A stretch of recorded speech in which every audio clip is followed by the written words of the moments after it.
أنت تحدثتي كثيرا عن صدام حسين وعن موقفك منه في أكثر من لقاء تلفزيوني، بس أنا أفترض الآن أن هنالك مشاهد جديد لا يعرف ما هو موقف سميرة رجب.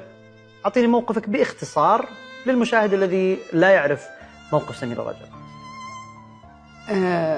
صدام حسين عندما قتل استشهد في الأسر الإيراني الفارسي في العراق، موقف رجل زعيم عربي خطف أسر وسط أعدائه وقتل. أنا ترحمت على زعيم عربي قتل في الأسر وسط عدونا التاريخي. إيران تحمل من الأحقاد على العرب التي لن تنتهي، الذي أسسه له الأمريكان ليبقى